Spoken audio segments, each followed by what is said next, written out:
Hello. Right, super quick video this time. I've been asked by a couple of people who watch the channel. Well, one person really. He's just really tall, so I've counted him as two. About what tools I have on the bike when I'm touring, rallying, off-road riding, or whatever. So I'll do a quick, and it will be a quick, of what I have on the bike. Just see what I have. Most people say, oh, well, you haven't got this, you haven't got that, you're not doing this, why do you need that? I don't care. It's what I take. If I get caught out, I get caught out. But the main people moan about not having a spare inner tube and tyre levers. You know, I used to carry them on Husky, but I've never bothered on the GS. You know, I just haven't bothered. I've just plugged them and got away with it. Right then, let's have a look, see what happens. Here goes the finger. Right, this is where I keep my basic toolkit. Oh, exposure's gone to pot. Look at that, useless. Try that. Yeah. So this is where what I normally have. It's actually a climb tool bag out of my rucksack. So I just strap it on here, it's easier. And that's where it lives. And I have one other tool in my rucksack, whichever rucksack I'm wearing. I always have it with me, and I'll show you that in a minute. Right, let's crack on. I've come to the conclusion I'm not very good at this video recording stuff, especially when you're trying to do something and hold it in one hand. Right, let's have a look. There we go. Right, this is it. It's not a lot. Cloth, two cloths actually, another one here, some gloves, a pair of side cutters mainly for cable ties, spark plug spanner and spare spark plug.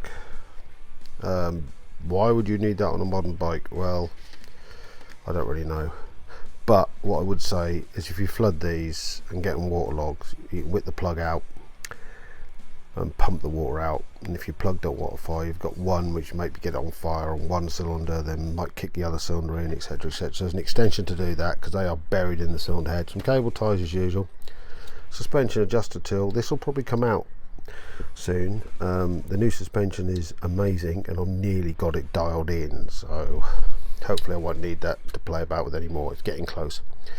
I don't have a ratchet because, well, I'll show you one later, but I have a breaker bar, and that's a 13mm on there, which is a common size. I also have a Allen which has been cut down, that's for handlebar adjustment, in case I want to move the bars. Then we get onto the weird stuff, gas soldering oil, which is always full of gas. I just find it handy. You can like a little bit of soldering, a little bit of heat shrink if necessary, that kind of thing. Some solder for it, some JB Weld type stuff. Well, it actually is JB Weld, that one. And in here we have spark plug cap removal tool for BMWs. The 1200 owners will know what that is. And some Loctite, medium strength. Okay, not nothing major here, I hear you say. Oh my god, the zipper's jammed. Try again. There we go. In here I've got some more type steel weld, super glue, sump plug. Again, why would you want to change your, purely if it gets to the case where I've got to dump the oil out of it because it's full of water. If a river crossing or something goes terribly wrong, I can drop the oil out. MT50 wheel removal. Now I haven't got tubes, I've got tubeless, so I don't carry levers anymore. I used to on the Husqvarna where I had tubes and that, and I have changed tyres and tubes on the side of the road and in the dirt and that. It's not the greatest job in the world, but I have done it and I can do it, and I can get tyres off fairly sharpish. For those at the GSS Trophy know, I've got knocked one out in 90 seconds on and off the rim. But tubeless. So why do I have one to remove the rear tyre? Well, the problem is if you find it on the rear wheel, it's sometimes easier to take the wheel out and push down on the wheel, like between your legs here, to plug it.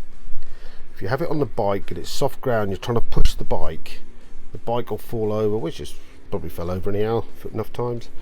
So sometimes it's easier just to whip the wheel out, find it off the wheel in the water or something, to find the hole, take it out, the screw, a fending item, whatever, and then plug it. That's it. And that's why the 17 is here as well, and that 13, because that'll take that with all that and a few oddments in here, some heat shrink in here. Oh, I've got some grease that's gone terribly wrong or something in there. That needs to be tidy, doesn't it? Yeah, super seals bust. Not to worry, in the bin. Anyhow, so some heat shrink, small wire, bits and pieces, and some suspension adjustment stuff, and I normally have some spare nuts and bolts which are in here as well. Standard being that the spare nuts and bolts and washers, common sizes, in case something vibrates off and you lose it. That's about it. I have a puncher kit with a little compressor, and I use the what I call the pepperoni ones, the brown stringy ones, and do that. But I say it's sometimes easier to do that off the bike than it is on the bike. I have done it on the bike for a couple of people as well. Not an issue, it can be done, but sometimes it's easier off the bike. Get the wheel somewhere. If it's chucking it down a road, you get the wheel off, get the wheel indoors, just take your time and do it if that's the case, if there's somewhere to get it done like that. But that's it. Everyone's going, oh, you'll carry a spare tube. What happens if you rip your tyre, Graham? It splits it. Well, basically it's the AA card and I'm in the shit. Or it's a recovery truck or something. I've seen people try to put 2 or 3 of those pepperonis in. I carry 4 or 5 and a compressor to pump them up, so hopefully that won't happen. With tubeless tyres it's rare, but it can happen with a concussion puncher, especially at speed and you hit something big. So just ride carefully and try and avoid accidents and try and create them and create problems. You know, keep it nice and smooth and keep it simple. Right, one more thing to show you, which I have in my rucksack on every ride wherever I'm going. Well, this is the other thing I was talking about. It's basically a Leatherman style multi-tool. It's a B&W badge on it, but it's not B&W, it's actually made by Victorinox on the license. Standard multi-tool, knife, usual stuff, pliers, nice screwdrivers, really is well made, really is quality feel. But the bonus with this is, in the kit with B&W, it comes with this, with a series of torques, common stuff which you can change, and look, a little tiny ratchet with an extension which goes on either that end, or need extra. Come here, you little blighter. Actually fits onto here if I wasn't trying to do everything with one hand again. There we go. Just click in here. He says, and now that turns into a long extension. Pretty impressive, huh? Yeah, I really like it. It's not heavy duty stuff, but it will do all the basic functions on the bike. But what's that in there, I hear you ask? What's that in there, Graham? This. Look at this, eh? How cool is this? A corkscrew. Now, if you travel through France and Italy, you'll realise you'll have to have one of these. It's a law. And if you get stopped by the French or Italian police and you don't have a corkscrew on you, it can be up to 3 months in prison for not having a corkscrew. That's what I was told anyway. I don't know if it's true or not.